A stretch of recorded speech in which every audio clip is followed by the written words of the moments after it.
ആരും മുടക്കരുത് കേട്ടോ. കല്യാണം മുടക്കുന്ന ആള് നല്ലവർക്ക് മരിച്ചുപോകില്ല. ഞാൻ അതിന്റെ അനുഭവങ്ങളൊന്നും പറയാത്ത നിങ്ങളെ സദസ്സ് നീട്ടണ്ടെന്ന് എഴുതിയിട്ടാണ്.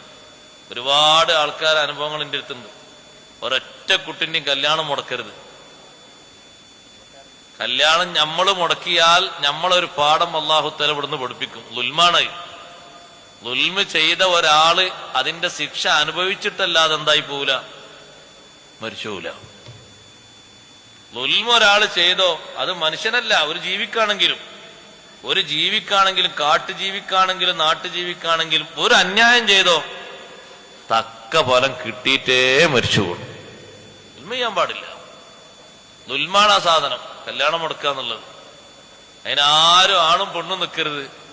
സാധ്യതയുള്ള വാക്കും പറയരുത്, സങ്കല്പമുള്ള വാക്കും പറയരുത്. നേരെന്താണോ ഹക്ക് പറയണം. പറയാൻ പറ്റാത്ത ഒരു സംഗതിയിൽ പഴയ കാലത്ത് ഉണ്ടായിരുന്നു, ഇപ്പൊ ആള് നന്നായിട്ടുണ്ടെന്നാ പഴയ കഥ പറയരുത്. ഒരാള് നേരത്തെ 10-15 വയസ്സിൽ എന്തോ തെറ്റ് ചെയ്തിട്ട് ആള് നന്നായിക്കണ്, അപ്പൊ 10-25 വയസ്സേക്കണ്, ഇപ്പൊ അയാൾ കുഴപ്പമൊന്നുമില്ല. പിന്നെ അന്ന് 15 വയസ്സിൽ ഇങ്ങനെ ഒരു പ്രശ്നം നേരത്തെ ഉണ്ടായിരുന്നു, അയാളെ നിങ്ങൾ പോയി നോക്കിയത് അന്വേഷിച്ചതും ഇപ്പൊ 25 ആള് നന്നായി ഉഷാറായിക്കണ്. നമ്മൾ ഇപ്പത്തെ കാര്യം പറഞ്ഞാൽ മതി. നമ്മൾ എത്ര മോശമാണ് അല്ലാണ്ട് നമുക്കറിയില്ലേ. അതും കൂടി അല്ലാഹു തആല ഒഴിവാക്കി. ഈ വിഷയത്തിൽ ആളെത്ര മോശമുണ്ട് ഉഷാറുണ്ട്.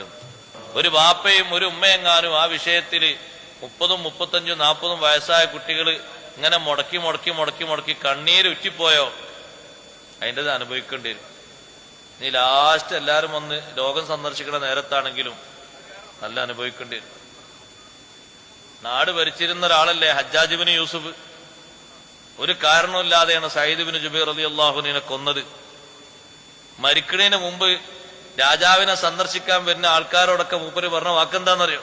അസ്വാബത്തിനി ദഅവത്തു സഈദ്. സഈദ് ഇബ്നു ജുബൈറിന്റെ ദുആ എനിക്ക് പറ്റിപ്പോയി. വല്ലാതെ വേദന, അസഖ്യമായ വേദന. എന്റെ ശരീരം തുണ്ടാക്കി ആരെങ്കിലും മുറിച്ചെന്നെങ്കിൽ വേദന കൊണ്ട് സഹിക്കാൻ പറ്റുന്നില്ല. എനിക്ക് എവിടേക്ക് നോക്കിയാലും സഈദ് ഇബ്നു ജുബൈർ എന്നെ ഭീഷണിപ്പെടുത്തുന്നുണ്ടോ എന്ന് എനിക്കിങ്ങനെ തോന്നിപ്പോകുന്നുണ്ട്. ഞാൻ കുടുങ്ങിയിട്ടുണ്ട്.